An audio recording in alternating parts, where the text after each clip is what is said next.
What do you think of when you hear the word student? Funny graduation caps, dormitory life, or sleepless nights before exams? What if I tell you that student life in those years was both similar and yet completely different in ways you cannot even imagine?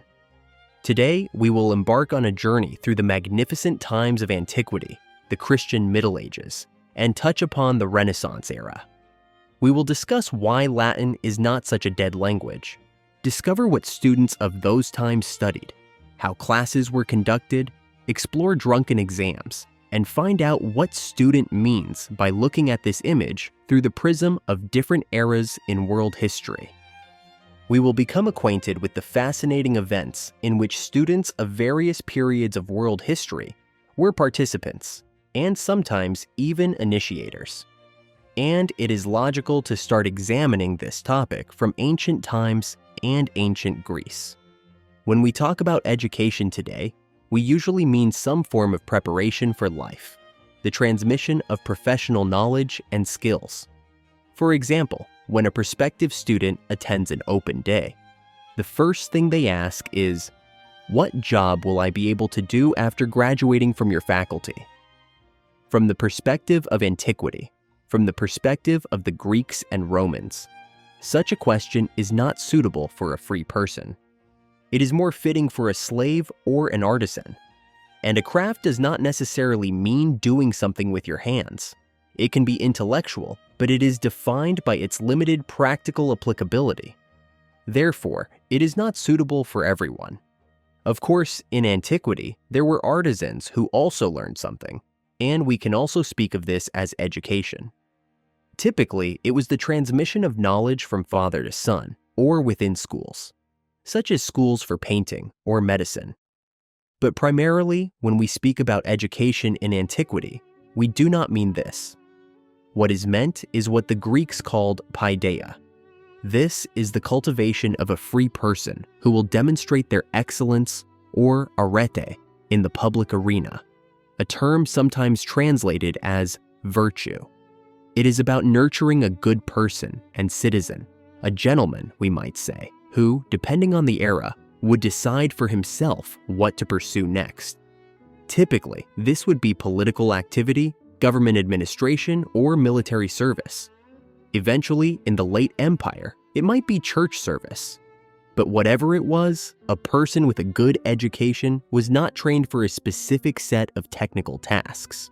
He should first and foremost be established as a person, as a rational being, becoming wise, noble, and just, and learning to express these qualities in his actions and speeches, aided by rhetoric. In this sense, he could be considered fully educated. Naturally, ancient education was primarily aimed at cultivating a healthy elite, and thus was elitist education. Over time, this ideal of personal development through philosophical schools, and later through the church, was projected onto all people, including slaves and women. Of course, this is an ideal, and reality could have been much more complex and contradictory. But no matter which educational institution we study, we cannot ignore the ideals that inspire it. Strictly speaking, even today, any educational program is a set of certain ideals, which we strive to achieve in the end. In general, ancient Greece was characterized by the creation of an ideal of human development towards perfection. A person in the unity of their physicality and spirituality, sensibility, and reason. It is no wonder that in ancient Greece, the ideal person was one who was kalonagathian, beautiful and good, noble, ideal in everything, in body and deeds, thoughts and expressions, feelings and behavior.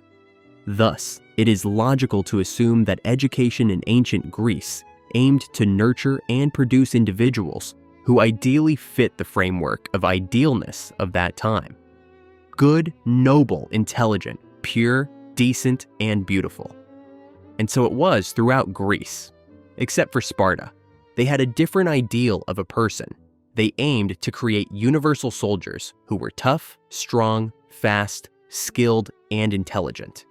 In ancient Greece, there were slaves. Slaves were by nature predisposed to physical labor and submission, as Aristotle taught, and Greeks were naturally predisposed to engage in politics, managing the life of the city and its relations with the outside world. Essentially, slaves differed from free individuals in their origin and appearance, but mainly in education, which provided the opportunity to engage in the affairs of free people. However, as for what a free Greek should know and be able to do, there were at least two opinions on this matter: the Athenian and the Spartan. Sparta was a militarized state, and therefore the goal of education in Sparta was to create a warrior. Learning anything unrelated to war was considered shameful for a Spartan. Children were taken to state barracks at the age of 7, where they were trained for 13 years. They were primarily taught combat and wrestling. They learned to live with little food and to kill. They also learned group dances and music, which the Spartans believed unified them and prepared them for coordinated actions on the battlefield. In Athens, military skill and physical strength were also naturally valued. However, the goal of education was entirely different. Here, a person was considered more valuable the more they knew and the more interesting they were to talk to. The ability to speak, persuade, and explain also determined their influence in their city. Children were sent to schools, usually accompanied by a slave called a pedagogue or pedagogos. There, they learned grammar, which included reading, writing, arithmetic, and literature, as well as music and physical education. Organized education ended there, usually around the age of 14, but the Greeks continued their studies. However, this was no longer in state institutions, but with specialized teachers. They primarily studied medicine, law, rhetoric, geography, and mathematics. But most importantly, they studied philosophy, which combined all other knowledge into a cohesive system. Many teachers traveled from city to find students. However, some famous teachers attracted students from all over Greece. In 387 BC, Plato's friends and students bought him an estate in a grove outside the city walls of Athens. The grove was called Academia. There, in the academy, Plato lived and taught, gradually gathering students and other philosophers around him. It became something of an educational center for all of Greece, very prestigious and influential. Above the gates of the academy, Plato inscribed, "Let no one ignorant of geometry enter." Plato's students continued his work, and the academy existed in the same place for nearly 300 years, remaining the most important educational institution in the Mediterranean during that time.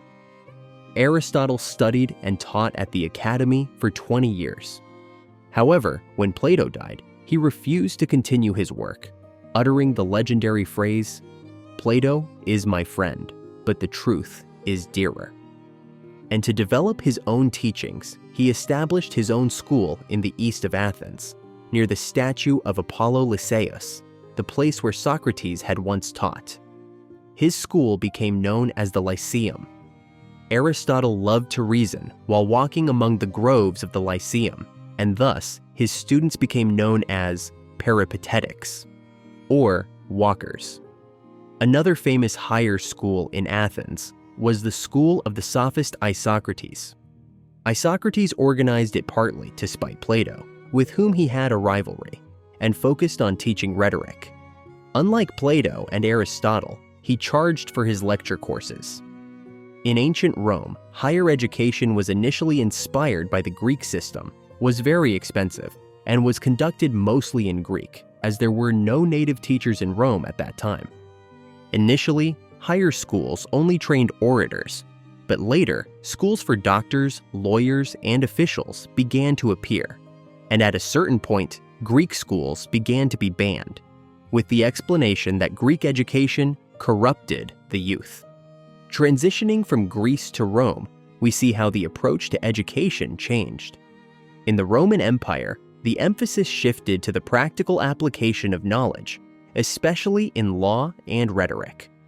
Rome was founded on laws, and education in law became the most important part of the educational system. The first Roman universities began to appear around the 2nd century BC, when schools specializing in training lawyers emerged in Rome and other major cities. Roman students typically began their education at around 12 years old and continued until about 25. This education was purposeful and focused on rhetoric, literature, and law. The main difference from the Greeks was that Roman students often did not have the opportunity to engage in extensive philosophical discussions like those with Plato, but instead were educated in more practical aspects, which later became the foundation of modern legal science. When we talk about the Middle Ages, it's important to understand that education was a privilege for a very select group of people. The primary source of knowledge was the church. Universities of the time were established at monasteries and Catholic churches, and the education offered was religious in nature, often with a radical focus. In the 12th century, the University of Paris became a center for theological education, where students studied Christian teachings, medicine, and the basics of law. During this period, universities also appeared in Bologna and Oxford, which began to educate not only clergy, but also laypeople. University students were individuals from the higher echelons of society, and education was, by the standards of the time, incredibly expensive. It's also important to note that universities became cultural and intellectual centers, laying the foundation for future scientific thought. Let's talk about the education itself, the subjects that students studied, and the learning process. Medieval universities educated students across 4 faculties: the Faculty of Liberal Arts, Law, Medicine, and Theology. The liberal arts were considered the foundational level, and most students only completed this stage of education. Those who were more ambitious studied other disciplines as well, in pursuit of a higher diploma. Scholars of the time often complained about the prevalence of what they considered useless humanities students, a sentiment that seems to have persisted over the ages. You can't get far with just the Faculty of Liberal Arts. If you want to hold a respectable position in society, study law. If you want to earn a lot of money and gain respect, become a doctor. However, the most prestigious faculty, unsurprisingly, was considered to be theology. The liberal arts included the so-called trivium, grammar, logic, rhetoric, and the quadrivium, arithmetic, geometry, music, astronomy. Medical subjects were divided into natural, anatomy and physiology, unnatural, hygiene and dietetics, and contranatural, pathology. At law faculties, Roman law and its commentaries were studied, while theology faculties trained students in scholasticism and philosophy. During lectures, it was customary to sit on the floor and write on one's lap, teaching students to know their place. It was believed that this instilled in the students a subconscious sense of the teacher's greatness and authority. However, wealthier and bolder students would have their servants bring comfortable benches for them to sit on during classes. The university schedule was similar to the current one. The academic year consisted of 2 semesters, and classes ran from morning until evening. If a student was diligent, their daily routine would be approximately as follows: waking up at 4 a.m., prayer, and getting ready. Lectures from 5 to 10, lunch, review, and discussion of the material covered. After lunch, reading classical text was considered a form of entertainment, then more lectures from 1 p.m. to 5 p.m. Afterwards, students went home to have dinner, study with tutors, and continue reading in Greek and Latin. The rest of the day was spent on music and walks. The conduct of a lecture depended on the lecturer's authority. Often, students behaved rudely, making noise intentionally, leaving the class, sitting with their backs to the teacher, and mocking him.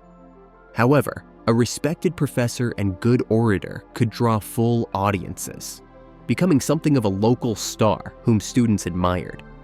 Some charismatic lecturers gained so many followers that they founded new universities, or even became leaders of religious sects. Debates were the favorite sport of students. A good debate was like a football match and often ended in a brawl. Formally, debates were part of the educational process and a requirement. But in the Middle Ages, students simply loved to argue. The excitement of a debate was similar to that of a sport. Bets were placed, there were leagues, and material prizes were awarded. A master debater could even become wealthy by touring with their performances, leading to the emergence of many exploiters and even charlatans in this field. The competition was so ruthless and fierce that the refined eloquence gave way to fists, benches, and swords. There are known cases when, during an academic debate, opponents would punch and even bite each other for the amusement of the audience. For practical lessons, students and teachers were willing to rob graves and steal bodies. One of the main problems of medieval universities was that they trained exclusively theorists. However, even with such an approach, it was impossible to do without some practice, experiments, and innovations. For example, a professor from the University of Erfurt created and adapted a magic lantern to display images from Homer. However, the students were so frightened by the Cyclops Polyphemus that they screamed in terror and ran away from the class. The story of the terrifying Polyphemus is especially amusing because, at the same time, students in the Middle Ages were not afraid of corpses at all. Autopsies regularly attracted crowds, including young ladies who attended the anatomical theater wearing masks. Bodies could be obtained legally, but only up to 4 per year, or illegally, which was dangerous and expensive. The writer and humanist Thomas Platter recounted a story of how he, while drunk, along with other drunk companions, stole freshly buried bodies from the cemetery 3 times, after which the scholars dissected them out of curiosity and for science.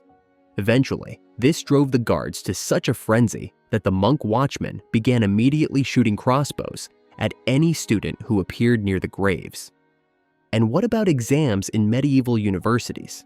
Did they differ significantly from what we have today? Yes, there are indeed differences. To some extent, they are quite significant, depending on which country you are watching this video from. In the Middle Ages, students had the right to choose the difficulty level of their final exam. Accordingly, they received different diplomas based on their results. Students were questioned very rigorously, and examiners often bombarded them with a heap of additional questions. However, even with such scrutiny, there were periods where no student failed the exam for up to 20 years. If a bachelor wanted to continue their studies, they would pursue the degree of licentiate, followed by a master's and even a doctorate, with each stage requiring its own exams with specific rules and challenges. So, let's assume our hypothetical student, after 3 years of cramming, drinking, hunger, and cold, decides to take the bachelor's exam. What awaits him? All these years, according to local rules, the student spoke Latin even with other students, and listened to and took notes in lectures in the same language. This at least means he wouldn't fail the exam spectacularly. Since our student is in the humanities, he takes the classic 3-stage university exam: pre-defense, defense, and a debate that he must win. The latter was a formality. Failing the final exams was as hard as surviving until them. And so, finally, 3 years after enrollment, our hypothetical Manfred from Basel has overcome every conceivable and inconceivable obstacle during his studies, experienced all possible student delights, lost a front tooth during student unrest, and acquired several scars from beatings. His exam, which starts like Judgment Day, concludes by the time of the final debate with a celebration in honor of the newly minted bachelor and respected person. Traditionally, raisins are thrown into the air, and professors consume snacks and wines during the exam. According to an unwritten rule, the post-exam party should be such that each participant is just glad to have survived it. The final exam was both a farewell and a rite of passage for the student, marking his transition into adulthood, which was celebrated by getting thoroughly drunk. Speaking of drinking, hunger, and cold, how did students of that time actually live? What did they do in their free time, and why was the image of a student during that era often negative? Medieval students were experts in entertainment. Every day could be their last, so they aimed to enjoy it as much as possible. Despite the difficulties of university life, there were also wonderful aspects to being a student. These were the freest years for a medieval student. They were free from parental control and had not yet begun the burdensome life in a feudal guild, shop, or farm. Due to the revenues that universities brought to towns, the pranks and revelry of students were often overlooked. Tavern drinking, prostitution, and gambling were not only not discouraged, but encouraged, as they contributed significantly to the town's budget. Taverns were the center of a student's universe. They drank, ate, slept, fought, and even wrote dissertations there. Taverns in university towns were social hubs. Not only students, but also professors would spend their time there, engaging in drinking, eating, and debates. Every tavern, even the shabbiest, had space for dancing and, if necessary, fighting. Students who could afford it loved spending time in taverns and often stayed there most of the day. The taverns were warm, served fresh food, and provided wine and beer. Let's imagine our beloved hypothetical student has finished his daily lessons, or perhaps skipped them, and now wants to relax. Where can he have fun with money, honestly given by his parents, or cunningly, and often quite dishonestly, earned on his own? Right in the tavern, where he could not only drink with friends, but also gamble. Students gambled in card games, dice, something like bowling, billiards, and even archery for bets. The tavern keeper accepted payments not only in money, but also in goods, which effectively made him a fence for stolen items. Interestingly, not only students, but also professors entertained themselves in such places, and joint drinking bouts often ended in brawls. For a student seeking amorous adventures, opportunities were plentiful. It was even easier than today, as brothel workers, street girls, and local beauties adored students. Other ways for a lustful student to fulfill his desires included visiting public baths and meeting actresses from traveling theaters. Both establishments were essentially fronts for nearly open prostitution. Apart from semi-legal means, many cities and regions in medieval Europe had completely open brothels and districts where prostitutes lived. In Avignon, which was a papal residence for a long time, legal prostitutes enjoyed papal protection and paid taxes to the Pope. It was said that their leader, humorously called the abbess, was not allowed to refuse students and had to serve them for free. Prostitution became so embedded in students' lives that there were even special games associated with it. For instance, during carnivals, students played Knock Down the Courtesan. Students would run around the city trying to push over as many women providing intimate services as they could, and run away laughing loudly before being caught by a pimp or guard. Of course, poor students didn't only amuse themselves with professional prostitutes, they also visited young city women. One way for a student at that time to gain immense respect among peers was to sleep with a professor's daughter. Such cases were described with the popular phrase, commenting on Cujas's works, referring to the story of Professor Cujas's daughter, who became involved with many students early on and entertained them throughout her life. Students were the life of any celebration. They drank, danced, and turned the entire city into one large tavern. In the Middle Ages, festivals took up about 150 days of the year. Many of these were strictly religious and not particularly joyful, but a significant portion of secular festivals were incredibly fun, filled with drinking and even rowdiness. Students were the soul and center of any town's festivity. They roamed the streets and led dances. One of the most interesting festivals in France was Fat Tuesday, during which students and professors threw oranges at passers-by, and no one had the right to reproach them for it.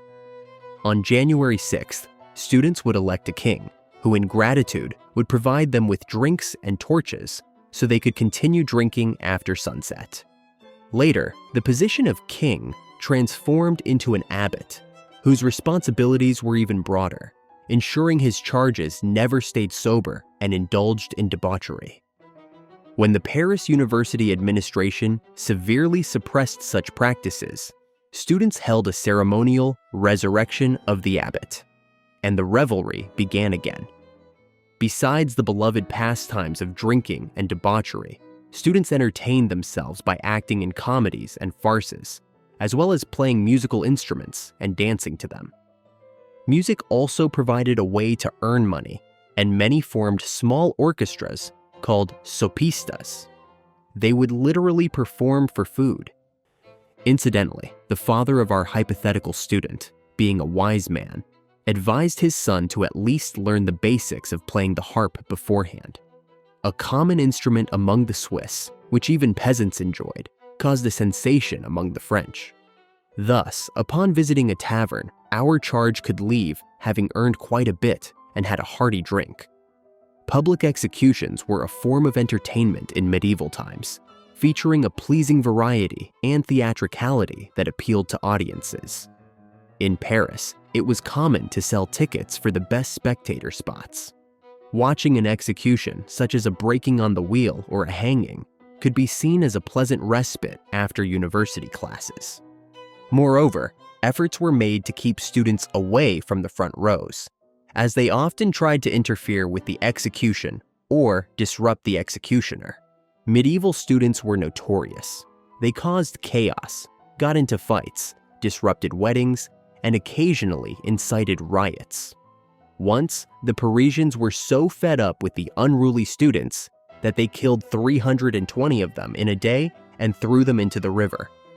A city with a university benefited economically from its proximity, but the same students who brought wealth and development could also make life a nightmare for ordinary residents. Young scholars, often under 18, caused disturbances, engaged in rowdy behavior, drank and sang loudly in the streets, harassed passers-by, and started fights. Many didn't shy away from theft, raiding orchards, or crashing weddings of random townspeople. The extent of medieval students' unruliness can be gauged by some prohibitions listed in university regulations. Spending the night away from home, having fun with laypeople on Sundays, swimming on Mondays, loitering in the market on Wednesdays, fighting with children, defacing books during the services, causing disorder, speaking nonsense, chopping down trees, interfering with the executioner, reciting comedies in church or at cemeteries, and so on. I threw firecrackers, bags of trash, and even excrement at people passing by the college. Charles Sorel. Minor altercations or conflicts with authorities or locals could escalate into mass brawls with fatalities and injuries. For instance, during fights between students and Parisian citizens in 1223, 320 students were killed and thrown into the Seine. A century later, an enraged crowd destroyed 14 dormitories in Oxford, killing 20 students. Another incident involved a conflict between students and monks, ending in gunfire from arquebuses out of dormitory windows and a mass brawl. That time, martial law had to be imposed, and well-armed soldiers were called in to deal with the unruly students. And here we smoothly transition to the period of education in one of the most majestic epochs, the Renaissance. During this time, the educational system made a turn towards antiquity, once again celebrating humanity as the highest creation. In the late 15th and early 16th centuries, Europe saw a flourishing of art and science, a time of sea route discoveries, to India and the Americas by Columbus, and great inventions, the printing press, microscope, telescope, and sewage systems. The Middle Ages were succeeded by the Renaissance, and the main protagonists in education became the humanists. They were based on a concept that had been formulated by Cicero, humanitas, or human nature. Cicero believed that humans differed from animals by language. Language allows a person to manifest. Cultivating linguistic expressiveness makes a person more humane.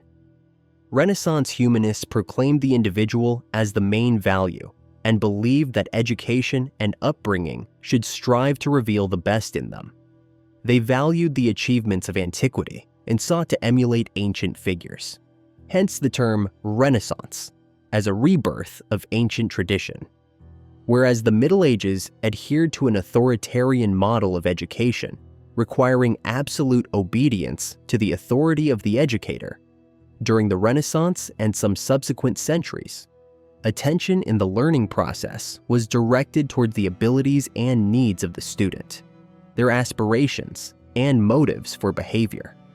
Independent thinking in children and their personal interests became important. Thus, the education process aimed to form a socially useful personality. In the conditions of progressing labor division and increased mobility, education was primarily intended to help one realize their vocation and take a fitting place in society, effectively polishing human nature. Following Italy, the ideas of humanists spread to neighboring France, where they were cultivated and developed at the University of Paris, which emerged in the 13th century from the union of several church schools. Later, the ideas of humanism also spread to Central and Northern Europe. One of the notable representatives of French Renaissance pedagogical thought was the author of the satirical novel Gargantua and Pantagruel, François Rabelais. In it, he condemned medieval education for its purely verbal and formal character, its scholastic methods of teaching, contrasting it with a program for nurturing the free and virtuous person of the Renaissance. Rabelais' pedagogical theory was based on his belief that humans are naturally inclined toward goodness. Describing the upbringing process of the hero in his novel, Rabelais actually spoke about the ideals of the new education. Gargantua's entire day was dedicated to studies, alternating with physical exercises and games. Gargantua studied Latin, Greek, Arabic, and Hebrew, ignorance of which is inexcusable for anyone wishing to be considered an educated person.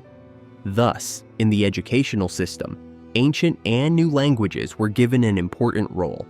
However, even during the Renaissance, there were divisions similar to those in antiquity.